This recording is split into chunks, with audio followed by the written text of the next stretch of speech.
Ito po ay ang twin flame journey ko na naganap noong April 2021. Noong may nakilala ako na isang lalaki sa dating apps, within 30 minutes na nag-uusap kami, nagkaroon po ng soul recognition.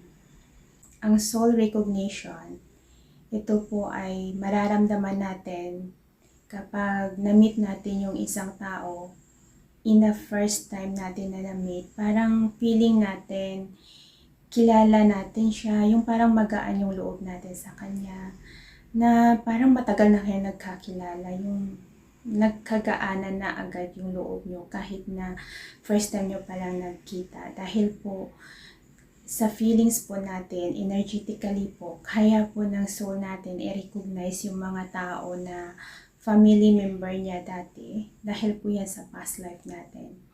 Bakit? Every incarnation natin, iba-iba yung nagiging family natin.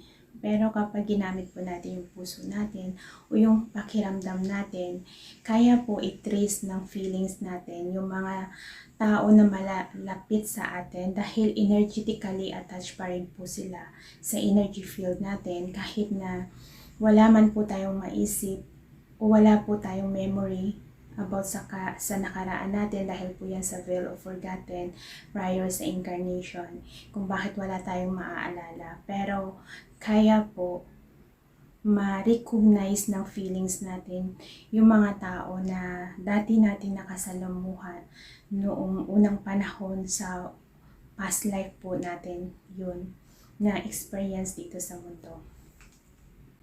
So, sa first time na nag-uusap po kami, andun yung soul recognition.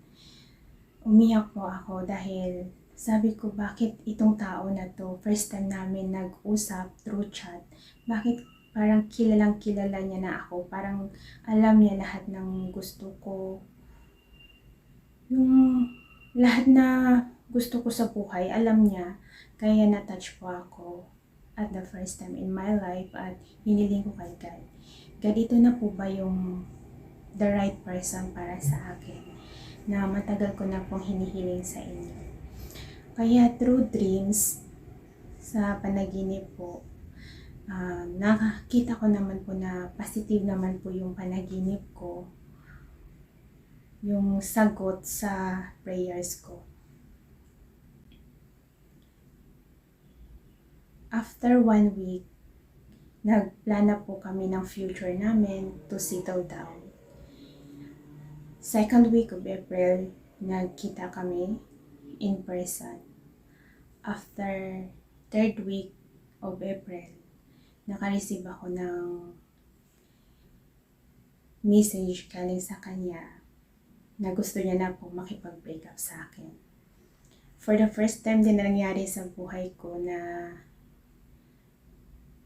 3 linggo lang yung nagiging pag-ibig naming dalawa. Tapos, yun, gusto niya na makipag-break up sa akin without reason. Sabi niya lang, break up na daw kami. Tinatanong ko ng explanation pero binlock niya na ako. So, I didn't receive any explanation galing sa kanya. Sa ganong pangyayari sa buhay ko, dahil first time din nangyari sa buhay ko na lalaki ang nakipaghiwalay sa akin, hindi ko po matanggap dahil sobrang sakit po. Lalo na walang explanation, tapos wala na kaming contact dahil nga binlock niya na po ako. Kaya as a normal human, kadalasan po kapag nasasaktan po tayo, sinisisi natin si God kung bakit tayo nasasaktan. But without knowing na ito pala ay wake-up call para sa akin, para maintindihan ko yung mga pangyayari at makita ko yung bright side. Dahil nga sa sobrang sakit at hindi ko matanggap yung nangyari at that time, meron akong nakita sa isang online apps na isang prayer of talisman. Ang sabi ng author doon na o yung creator ng video na kapag nagdasal po dinasal po yung prayer na yun, instant na mawawala yung sama ng loob mo dahil ito ay direct connected sa kay God o the Creator. Kaya nagbabaka sakali lang po ako dahil din sa curiosity ko at that time na mawala yung sakit na nararamdaman ko. Ginaya-gaya ko po yung ritual